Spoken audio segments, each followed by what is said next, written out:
நாமெல்லாம் இப்ப எங்க போய்கிட்டு இருக்கோம்னு புரிய மாட்டேங்குது தோழரே. அதெல்லாம் நம்ம சொல்லாம இருக்கிறது தான் நல்லது. கேஎஸ் தோழர் வந்து ரொம்ப நேரம் ஆயிடுச்சா? நான் உன்னை பார்க்க தான் முக்கியமா இங்க வந்திருக்கேன். என்ன காரியம்டா பண்ணி வச்சிருக்க நீ? உன் மனசுல நீ என்னதான் நினைக்கிற? என்னையா உனக்கு நாக்கு இல்லையா? அன்னைக்கு ஆல் பார்ட்டி மீட்டிங்ல எல்லாரையும் சுடுற மாதிரி பெரிய கேள்வி எல்லாம் கேட்டியாமே. நாக்குல எலும்பில்லாத பார்ட்டி செக்ரட்டரியோட மகங்கிற திமிரா உனக்கு? அப்புறம் என்ன? Fabric corridor, fabric corridor. ஒரு சங்கத்தோட தீர்மானத்தை மாத்தி எழுதுற அளவுக்கு நீ ஒண்ணு பெரிய ஆளா வளர்ந்துடல, ஞாபகத்துல வச்சுக்க. உன்னை பெத்த அப்ப இருக்கானே, அவன் வாழ்க்கையில ஒரே ஒரு நல்ல விஷயத்த மட்டும்தான் செஞ்சிருக்கான். உன்ன மாதிரி புள்ளைய வீட்டுல இருந்து துரத்தி விட்டான் பத்தியா? அதுதான் கடைசியில அபயனை தேடி வந்த இடம் இங்க, இந்த இடம் தான். பாவம் இந்த பெரிய மனுஷனோட நிம்மதியை தொலைக்கிறதுக்காக. உனக்கெல்லாம் கொஞ்சம் கூட வெக்கமா இல்ல? நீ என்னையா இவரை பார்த்து கண்ண உருட்டி காமிச்சிட்டு இருக்கிற? கொஞ்சம் காலேஜ் பிள்ளைங்களெல்லாம் கூட்டிக்கிட்டு கம்ப்யூட்டர்ல நீ செய்யற ஜகஜால வித்தைகள்லாம் இருக்குல்ல, அந்த நியூ கம்யூனிஸ்ட் அதெல்லாம் இழுத்து மூடிக்கிட்டு சீக்கிரம் ஓடி போயிடு சொல்லிட்டேன். இல்லன்னா இந்த மாதிரி வழிமாறி போற எல்லாருக்கும் புரட்சிக்கு எதிரானவங்கன்னு முத்திர குத்துற ஒரு பழக்கம் இருக்கு பார்ட்டியில, தெரிஞ்சுக்க. உன்னோட ஜேஎன்யூவோட படிப்பெல்லாம் இங்க செல்லுபடி ஆகாது, அதுவும் தமிழ்நாட்டுல. நான்லாம் மழைக்கு கூட பள்ளிக்கூடத்துக்கும் காலேஜ் பக்கத்துலயும் ஒதுங்கினதே இல்ல, அது தெரியுமா உனக்கு? முடிச்சிட்டீங்களா? என்ன எங்க இந்த மண்ணும் சமுதாயம் மக்களும் உங்களை மறந்துடுவாங்களோங்கிற கவலை. இப்போ இந்த மேடை பேச்சு எல்லாமே நான் அப்படித்தான் பாக்குறேன். டெல்லியில இருக்கிற வரைக்கும் அழுகி நாரிக்கிட்டு இருக்கிற அந்த அரசியலை பத்தி எந்த விதமான கவலையும் இல்லாம தான் இருந்தேன். ஆனா இங்க இருக்கிற சாக்கடையில காலை வச்ச உடனே நான் முடிவு பண்ணிட்டேன், சட்டையில சகதி விழுந்தாலோ சகதியில சட்டை விழுந்தாலோ அதை சுத்தப்படுத்த வேண்டியது என்னோட பொறுப்பு தான். தாங்க முடியல. கலெக்டருக்கும் சில உயர் அதிகாரிகளுக்கு முன்னாடியே நான் சில விஷயங்களை உடைச்சு சொன்னப்போ உண்மையை தவிர வேற எந்த விஷயத்தையும் நான் சொல்லல. இனி ஃபேப்ரிக் காரிடோர், இந்த நாட்டுல நடக்க வேண்டிய ஏகப்பட்ட நல்ல விஷயங்கள் நீங்க தடுத்து நிறுத்தினது. இந்த ஒன்னையாவது இவங்களுக்காக சோதிச்சு பார்க்கலாமே. பேருக்கு ஒன்னாவது தொடங்கி பாருங்க, அதுக்கப்புறம் செய்யுங்க இந்த வளர்ச்சியை தடுக்கிறவங்க முயற்சியை. உங்க பார்ட்டி காலேஜில் நடத்தின ஸ்ட்ரைக்ல ரத்த சாட்சியானவங்களுடைய பெயர்களும் இருக்கு. பாதி செத்து பொழைச்சவங்க இன்னும் இருக்காங்க. அவங்க எல்லாத்தையும் மறந்து துப்பி வச்சதை திரும்ப முழுங்குற மாதிரி நம்ம பார்ட்டி தோழர்களுடைய வாரிசுகள் ஃபாரின் யூனிவர்சிட்டிலயும் பிரைவேட் காலேஜ்லயும் படிக்கிறது எதுக்காக? அங்க உங்க சங்கம் வைக்கிறதுக்கா? உட்காருங்க தோழரே, நான் இன்னும் முடிக்கல. பேஸ்புக்லயும் ட்விட்டர்லயும் வந்த காமெடி சீனை பத்தி சொன்னீங்கல்ல, நீங்களும் எங்க அப்பாவும் புத்தி நடிச்சு போன எல்லா கம்யூனிஸ்டுக்கும் இது ஒரு மொமெண்ட். புரட்சிக்கு எதிரானவனு முத்திர குத்துற அந்த காலம் எல்லாம் மலையேறி போச்சு தோழரே.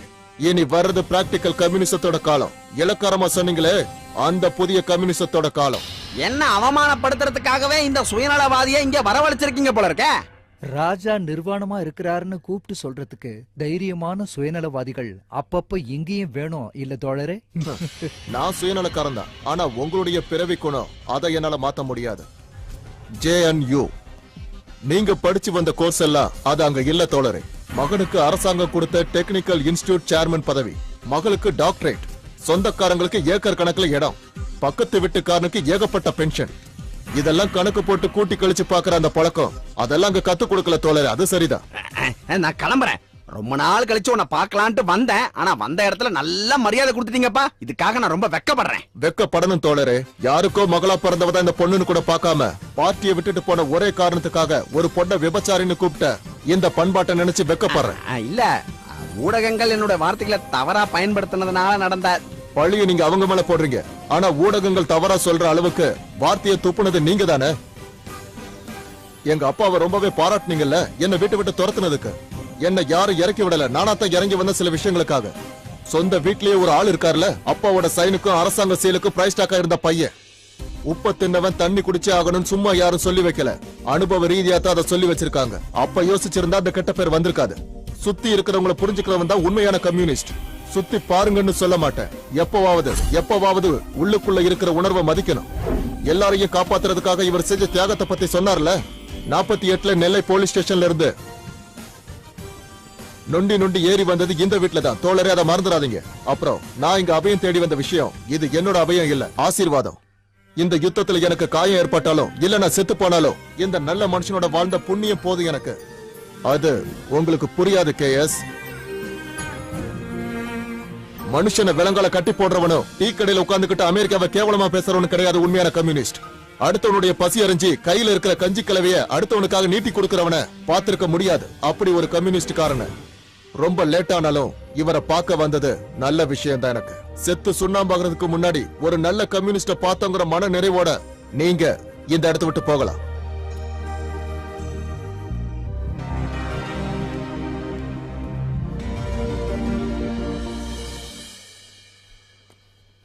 தோழரே, மனசு ரொம்ப வலிக்குது தோழரே. உங்க மேல எனக்கு ரொம்ப எதிர்பார்ப்பு இருந்துச்சு. எனக்கு மட்டும் இல்ல, எல்லாருக்கும். மார்க்ஸையும் ஏங்கல்ஸையும் லெனினையும் யாருங்க பார்த்தது கிடையாது. அவங்க பார்த்து வளர்ந்ததெல்லாம் உங்களையும் என் அப்பாவையும் தான். நீங்க கூப்பிட்ட இடத்துக்கெல்லாம் ஜனங்க வந்து மழையில நனைஞ்சு வெயில்ல காஞ்சாங்களே, அது எல்லாமே உங்களுக்காகத்தான். உங்களுக்கு நிறைய ரசிகர்கள் இருந்தாங்க தோழரே, நான் உட்பட. காடு மலையெல்லாம் ஏறி வந்து ஆதிவாசிகளுக்காக நீங்க கொடுத்த அந்த குரல் இருக்கே, அந்த புரட்சியாளனை தான் நாங்க நேசிக்கிறோம். பார்ட்டியோடைய வற்புறுத்தலும் பாலிக் பிறவும் ஒன்னா சேர்ந்த போது கூட சாதாரண மக்களுடைய நம்பிக்கையை மட்டும் வச்சு ஜெயிச்சு மேல வந்த கேஎஸ் பத்தி எனக்கு நல்லா தெரியும். பழைய கதையெல்லாம் மறந்திருக்கலாம் தோழரே. சின்ன வயசுல இருந்தே நான் பார்த்து வளர்ந்த அந்த நேர்மையான பழைய புரட்சியாளன் எனக்கு திரும்ப வேணும் தோழரே. We want that revolution man, not a rotten politician. Please.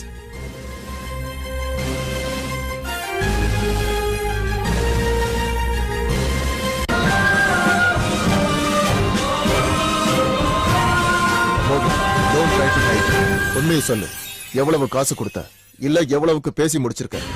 இல்ல ஜேகே சார், அது ஐ திங்க் இங்க பாருங்க மோகித், உங்களுடைய ட்ரீம் ப்ராஜெக்ட பத்தி தான் இப்ப நான் பேசுறேன். என்கிட்ட எல்லா உண்மையும் சொல்லிட்டீங்கன்னா உங்களுக்கு எந்த பிரச்சனையும் வராம நான் பாத்துக்கிறேன். ஓகே, 250 crores ஆஃபர் பண்ண அமௌண்ட் அதோட 10% கொடுத்தாச்சு as an advance. யாருக்கெல்லாம் இதுல பங்கு? 15 crores to Divakaran, 5 crores in cash. மீதி அவரோட துபாய் அக்கவுண்ட்ல ட்ரான்ஸ்ஃபர் பண்ணிட்டான்.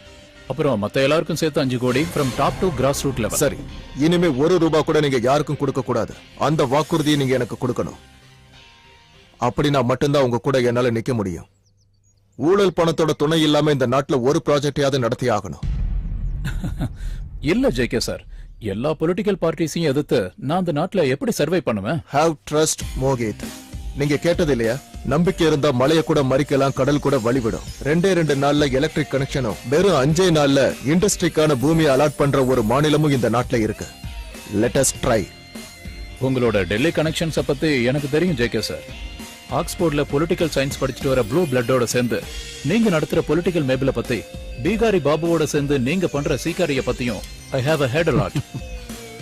நீங்க ஒரு வேலை இங்க வராம இருந்திருந்தா தமிழ்நாட்டுக்கு வர எந்த ஒரு விவசாயிக்கும் ஏற்படுற நிலைமை எனக்கும் ஏற்பட்டிருக்கும். குஜராத்துக்கோ மகாராஷ்டிராவுக்கோ கேரளாவுக்கோ போயிருப்பேன். எனக்கு இதுல முழு நம்பிக்கை இருக்கு சார். நம்மளால இதை சக்சஸ்ஃபுல்லா முடிக்க முடியும். நம்பிக்கையோட செயல்படுவோம். நீங்க என்கிட்ட ரொம்ப எதிர்பார்க்கறீங்க மோகித், ஆனா அந்த அளவுக்கு நான் இல்ல. இப்ப சொன்ன கதைகள் எல்லாமே சில பேருடைய கற்பனைகள். பாவம், நானும் ஒரு சாதாரணமான ஆளுதான். எந்த குற்ற உணர்வும் இல்லாம தூங்க ஆசைப்படுறேன். அதனால நீங்க என்ன நம்பலாம். ஆனா முதல் படி வைக்கிறதுக்கு முன்னாடி நாம ஒருத்தரை சந்திச்சாகணும். அதுக்கான ஏற்பாடை